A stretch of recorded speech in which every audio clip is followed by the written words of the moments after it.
No nii, ma siis esitlen meie suurt meeskonda, kellest ka osad on siin publiku hulgas. Et päris paljud teist on kindlasti osasid slaide juba näinud, aga luban, on uusi juurde tulnud. Ja kuna aeg on piiratud, siis keskendun rohkem plafooni restaureerimise peale, kui siis kogu muule asjale, mis seal ümber on. Selle kohta tuleb varsti raamat välja ja kõik erinevad artiklid, asjad. 2023. aasta alguses tuli restaureerimistööde käigus Rüütelkonna hoone Kohtu tänavapoolse barokse hoonekehandi esimese korruse ruumi laest välja uhke leid, lõuend alusel figuraalne plafoon maal.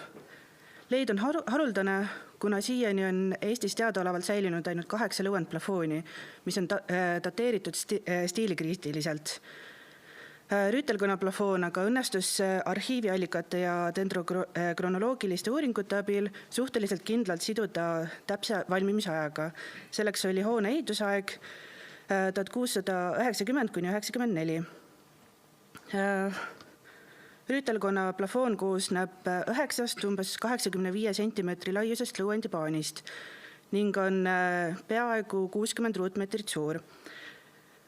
See on tehtud nii, et toored lõuendiribad on naelutatud lakke, kus nad kuivades pingule tõmbasid.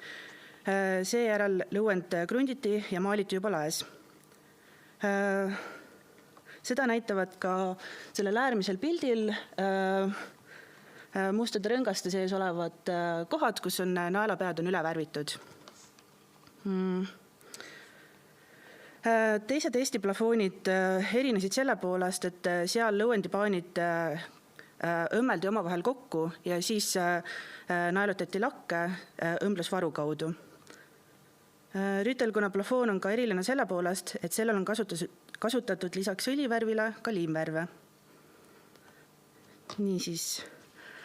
Maalin avastati 2023. aasta veebruaris, kui historitsistliku seinamaalingu konserveerimise käigus sündis otsus, et teeme 19. sajandi keskpaigal ehitatud lakke ühe väikese augu ja vaatame, mis seal on, kuna kadunud oli barokkikihistus selles ruumis. Poole meetri sügavusel ämbliku võrkude vahel oli neppude all tunda kõva laudise asemel midagi pehmet, lõuend. Ruumi keskpaika tehti suurem auk, kus vaatas vastu juba silm. Edasine otsustusprotsess kestis pea kuu aega, kuna ruumis olid väärtuslikud ka hilisemad kihid, milleks oli maalingu fragmentidega historitsistlik lagi 19. sajandist ja Eesti Vabariigi aegne vahesein.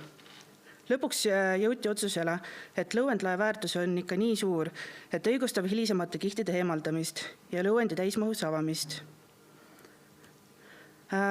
Siin on näha historitsistlike maalingu fragmentide eemaldamist. Õnneks oli seda suhteliselt vähe. Fragmentid on plaanis konserveerida ja eksponeerida samas ruumis. Siin on näha ka vaheseina asukohta ruumis. Enne maali mahavõtmist eemaldati lõuendilt ajaloolised paranduspaigad, mida oli kokku 16 ja mis oli naelutatud otse läbi lõuendi lakke. Seejärel kinnitati maalingu õrnematele aladele profülaktiline kleebis, milleks kasutati mikalenti ja metüülseluloskeeli. Metüülselulosliimi, mitte keeli, sama asi peaaegu. Lõuendi demonteerimiseks pidi esmalt eemaldama ükshaaval 5 massiivset tala, mis olid sinna tõenäoliselt 18. sajandi keskel paigutatud läbivajuva laelaudise toestamiseks. Üks tala eemaldati, seejärel võeti lahti lõuend kuni järgmise talani ning tala asemele pandi ajutine toestus, kuna me ei teadnud, mis seisukorras see lagi on, et kas ta hakkab uuesti vajuma. Ühesõnaga, meil oli väga hea koostöö ehitajatega, kes olid väga tublid meile abis. Siin on ja siis Järgmise tala allavõtmise ajaks panime strateegiliste klambritega lõuendi otsad lakke, et need kuskil maas ei oleks ja jalgu ei jääks. Siin on väga hästi näha, seal pildi peal nägi välja natukene nagu mingi kaltsude pesupäev põõningul. Talade alt tuli nähtavale maaling, mis polnud üle värvitud ning näitas, et talad olid otse maalingu pinnale pandud. Värv talade all oli ootamatult kirgas ja hästi säilinud ning andis lootust, et paksude lubeavärvi kihtide all on ikkagi midagi ilusat peidus. Pärast viimase tala eemaldamist võeti lõuendid ükshaaval alla ning asetati jõupaberile. Põhiti tagaküljelt suurem mustus ning keerati seejärel suure diameetriga rullile, millega toimuski edasine hoiustamine ja transport kuni konserveerimiseni. Ja siin on näha need lõuend enne konserveerimist. Et eelmine aasta 4. septembril toimus plafooni transport stuudiosse. Paanid rulliti lahti ja tehti esimene suurem puhastus. Seda pilti vaadates ütleme niimoodi, et ei oskaks oodata, et siit midagi suursugust välja tuleb. Ega siis me ka alles saime aru, et kui suur see projekt oli ja kui palju me ikka saatusele loodame. Ja siis algas eelmises septembris suur restaureerimistöö. Et restaureerimine toimus HM Restuudio konserveerimisstuudios Naked Islandis, kus oli õnneks piisavalt ruumi pika laua ehitamiseks, mille peale terve paan ära mahuks. Profilaktiline kleebis tuli enamasti kergesti lahti ning võttis kaasa ka osa läbi lubeavärvist ilma alumist maalingu kihti kahjustamata. Maalingu puhastamine oli üks mahukamaid tööprotsesse. Paksude lubeavärvi kihtide eemaldamiseks osutus parimaks vahendiks metüülselluloskeel, mille kompress muutis lubeakihi pehmeks ning suhteliselt kergesti eemaldatavaks spaatliga. Kõigepealt proovisime küll toore jõuga lihtsalt skalpelliga eemaldada, aga see võttis eriti liimvärvi aladel liiga palju seda maalingut kaasa. Õlimaali osadel kohati piisas ainult käsnaste veest, et ära eemaldada pealmised kihid. Pinnale jäi hägus lubeakiht, mida aitas eemaldada ka diooniline ioonivahetusvaik. Ja siis õlivärvile kogunenud pinnamustuse aitas eemaldada triammoonium tsitraadi vesilahus. Puhastusperiood oli väga põnev, kuna iga puhastatud lapiga hakkas maaling ennast avama ja see oli nagu maade avastamine omamoodi. Esimesena võtsime lauale kõige keskmise paani, kuna seal oli teada, et baroksetel maalidel on keskne tseen on keskel. Siis mõtlesimegi, et tahame teada kõigepealt, mis keskel on. Ja seal järjest vaikselt hakkas avalduma imeilus jalg, rind, käsi ning oli juba näha, et kui meisterlik see pintslitöö tegelikult oli. Järgmisena võtsime lauale kõrval asuva paani, kus oli figuuri teine pool ja tuli ja hakkas avanema imeilus naise nägu. Selgus, et plafooni keskmaalil on kujutatud Veenuse triumfi ehk võidukad iludusjumalannat, kes pariselt saadud kuldse õunaga lendab kaarikus Olympuse mäele, saatjateks pruunisilmsed putad. Ka liimvärvialad üllatasid positiivselt, kuna need olid paremini säilinud, kui algselt kardeti. Nendest moodustus stukkdekoori imiteeriv maaling, mis raamib imeliselt õlivärvi alasid ning arvestab ka akende asukohaga ruumis valguse varju poolest. Kujutatud on ka trofeekimpe ning putosid, mis on ilusti ornamentide vahel ära peidetud. Paranduslappide ja hilisemate lubevärvi kihtide alt tuli puhastamise käigus välja 2 ülemaalingu kihifragmendid. Esimene ülemine on lihtne punane marmoreering, mis tõenäoliselt kanti sinna pinnale samal ajal, kui talad pandi, kuna taladel on ka sellest jälgesid. Teine on rokoko stiilis lopsakate rokailornamentidega kiht. Kaaluti varianti hilisemad maalingukihid osaliselt säilitada ja eksponeerida niinimetatud šantaažiakendena. Kuid see oleks lõhkunud kunstilooliselt väärtuslikuma lõuendplafooni tervikut.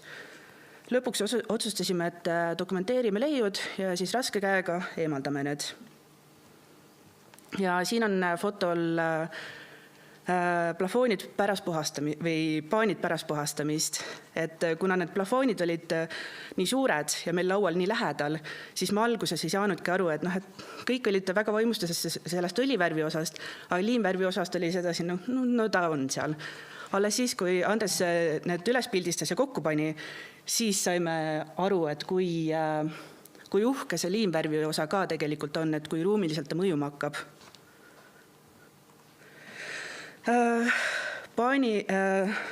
Kui üks paan sai puhastatud, siis oli vaja see ümber pöörata. Selleks oli meil päris suurt tiimi vaja, kuna kahekesti seda ei tee, ütleme niimoodi.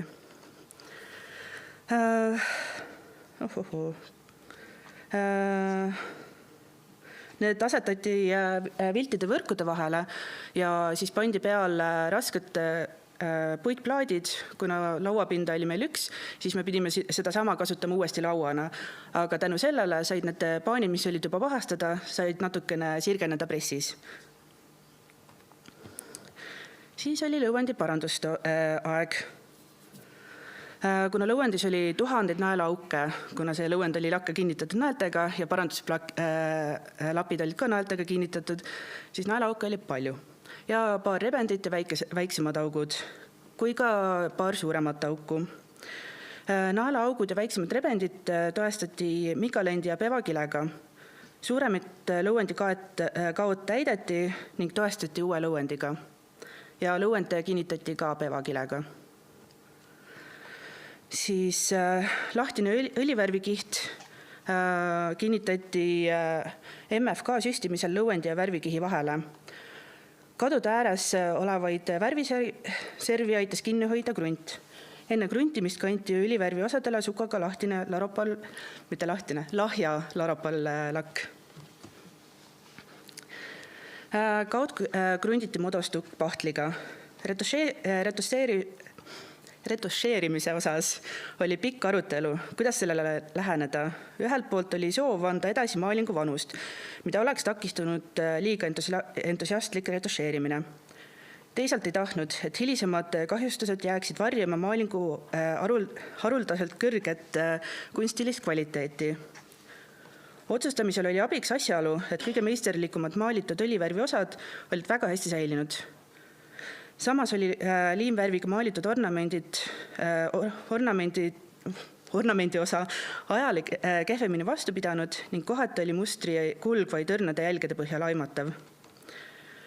Sündis otsus 2 paralleelse lähenemise kasuks. Õlivärvi piirkondades teostati niinimetatud täisretuš ehk väiksemad kaod peideti täielikult restaureerimisvärvidega. Paari suurima kao puhul, kus oli hävinud ka lõuend, jäeti paistma uus lõuend, mis toneeriti, et ta sulanduks kokku ülejäänud kõrvalosa oleva lõuendiga.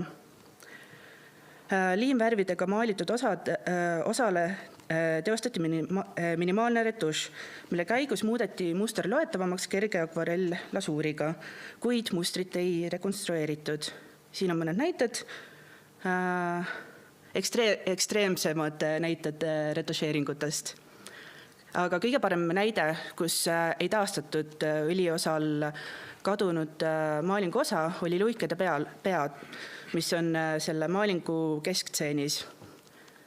Et seal pandi uus lõuendi koht ja lihtsalt sulandati kokku, et ta ei hakkaks seda tseeni rikkuma. Ja seal ruumis, kui kunagi sinna juhtute, et kindlasti vaadake, aga minu meelest see mõjub väga hästi. Siis, kui olid paanid restaureeritud stuudios, oli aeg need tagasi rüütelkonda viia. Kui paanide transport rüütelkonna hoonest oli kerge, suhteliselt kerge suurtel rullidel, siis tagasi viimine ei olnud üldse nii kerge. Et enne kaitses maalingu kihti jäik lubevärvi kiht, mis hoidis seda kangena ja nagu ei lasknud sellel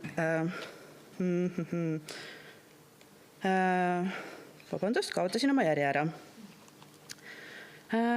Maali paks lubevärvi kiht, mis hoidis värvikihte jäigalt paigal ning kaitses liigsete kahjustuste eest.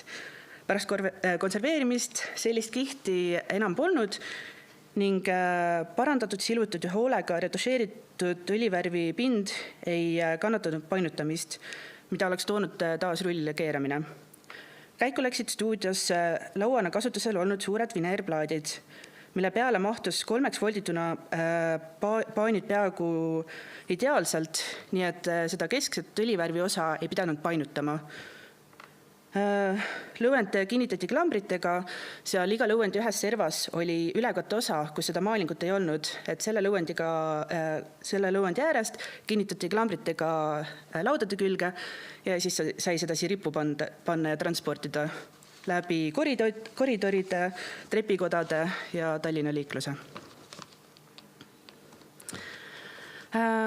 Edasi jätkusid tööd juba rüütelkonnas koha peal. Paanid liideti omavahel kokku pevakilega. Esmane kokkupaigutamine ja kinnitamine toimis maalingukiht ülespidi, et näha, kuidas jookseksid jooned ja kujutisid kokku jooksevad.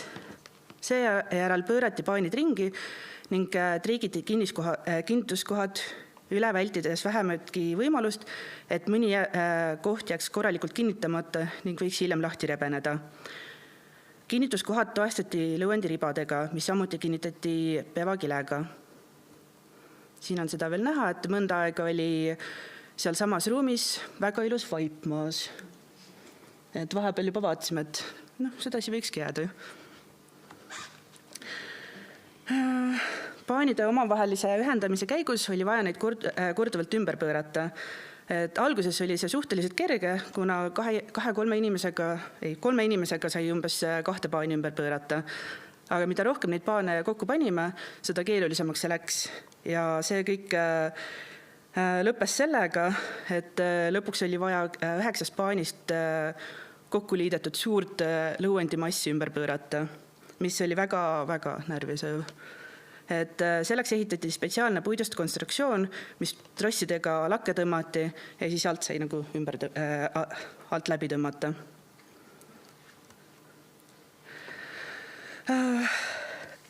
Selle lõuendi raam oli väga omaette meistriteos ja sellest raamist ja selle lakke tõmbamisest täpsemalt räägib Edgar järgmisena.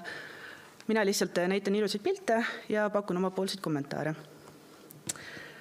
Väga tore oli näha, et raam tuli rüütelkonna hoonesse akna kaudu, kuna koridorides me ei saanud kuidagi seda tuua. Pärast raami kokkupanekut pingutati lõuend raamile ning kinnitati ajutiste klambritega puitliistudele.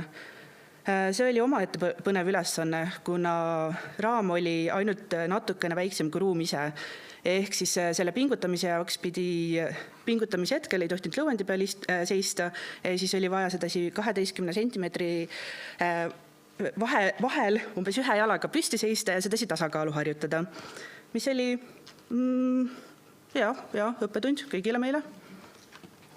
Siis pärast need klambrite kinnitamist tõstsime korraks, oli proovi tõstmine, et trossidega natukene umbes meetri kõrgusele, et vaadata, et kas need ühenduskohad püsivad, kuulasime hoolega, kas mingit rebenemist oli kuulda, õnneks polnud. Üllatavalt sirge oli kõik. Siis lasime selle uuesti alla ja jätkus lõuendi äärtesse tunnelite õmblemine. Tunnelitesse hiljem asetati terasvardad, mille külge omakorda trossid ja vedrud. Üks asi, mis me avastasime, me olime väga leidlikud selle töö juures, kogu aeg oli avastushetked, aga üks tore asi oli see, et lõuendi fikseerimiseks, et kui kaugelt seda õmmelda vaja on, et selle jaoks oli imeline vahend juustu sirgendaja. Ja siis õmblemiseks kasutasime patareidel töötavat käsiõmblusmasinat, mis jättis sügavad tunded ja pani närvid proovile. Ja korduvalt oli tahtmine see aknast välja visata.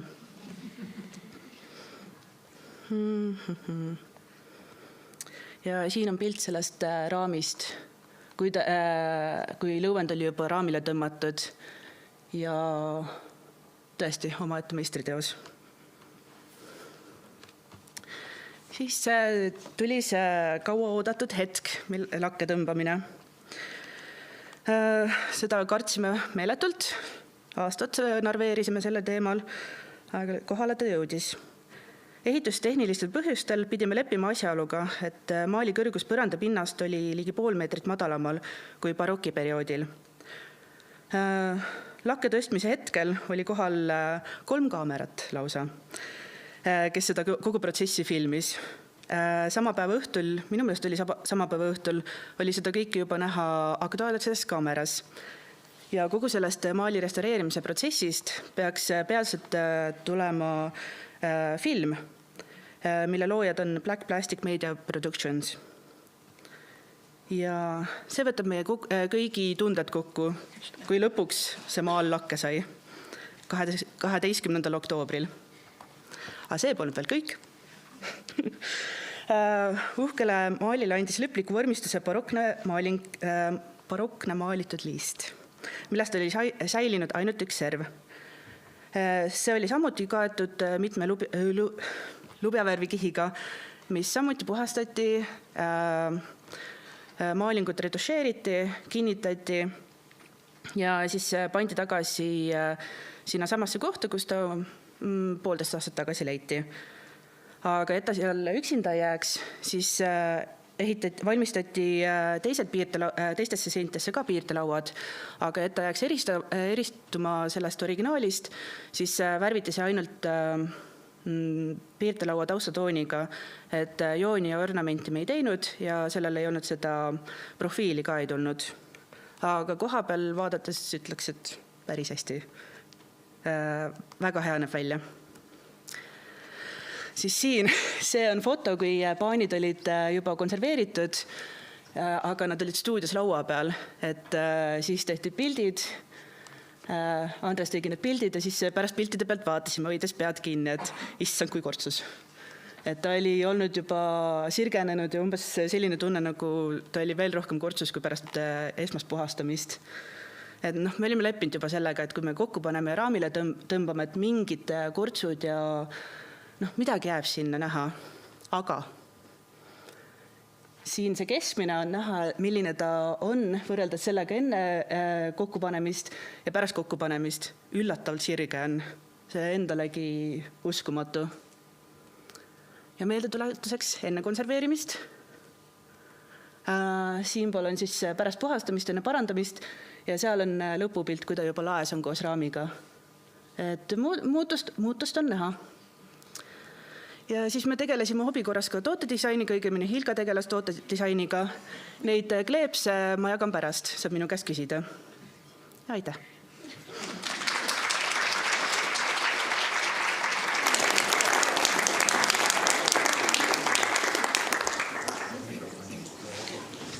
Kas publikul on Kaisalal? Rene? Kas teil oli algusest peale sama plaan või tuli muudatusi ja kas kogu aeg oli tuju ülev või mitu korda tuli tahtmist vastassuunas ajama panna ja kiiresti ja kaugele? Ega see masendushetkeid ikka oli, et kui oligi vaja arvestada, et nagu, ma ütlen, kui esimene kord sinna kohale viisime, siis vaatasime, et mis asi see on. Et kuna kõik suured plaanid olid tehtud ja rahastus saadud ja mingid suured lubadused, siis vaatad, et kas siin maali ka päriselt välja tuleb midagi. Ja ega probleeme tuli ja muudatusi oli, kuna algselt raam pidi tulema 3 osas, aga siis lõpuks 1 osas, siis kogu need, nagu ma ütlesin, see retušeerimiskäik ja kõik need otsustusprotsesse oli väga palju ja me katsetasime erinevaid materjale ja just see puhastamise koha peal, et see lõpuks metüülselluloos nagu nii staartegijaks seal muutus. See tuli ka natukene üllatusena. Üks mõte oli ka vahepeal, et kui me poleks seda nii sirgeks saanud, et meil oli tagavara variant, et paneme sinna eraldi need teibad risti, millega väikeste sillakestega kinnitame, et lisatoestust oleks. Aga õnneks meil neid vaja polnud, kuna sellest oleks tekkinud selline lisaned pinged ja tõmbed ja kortsud. Aga seal oli, ütleme niimoodi, et otsustusprotsess oli pikk ja väga palju katsetasime.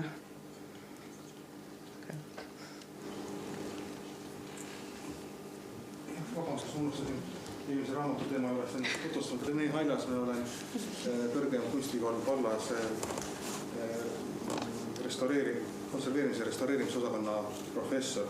Ja küsimus nüüd on see, et seal olid naeltega, raudnaeltega oli see kinnitatud, eks ju, lakke. Et nael oli kindlasti tuhandeid. Väga palju. Ja küsimus on see, et see oksiid, eks ju, rauoksiid, mis sinna tekstiili jõudude vahele aja jooksul läks, eks ju. Kas te kuidagi puhastasite seda ka? Me üritasime nii palju kui võimalik seda skalpelliga nagu maha võtta või seda osa. Ja midagi kindlasti jäi, aga me andsime endast parima, et seda maha võtta. Lihtsalt nagu kraapida seda maha. Et keemikaale ei kasutanud? Selge. Aitäh sulle, Kaisa!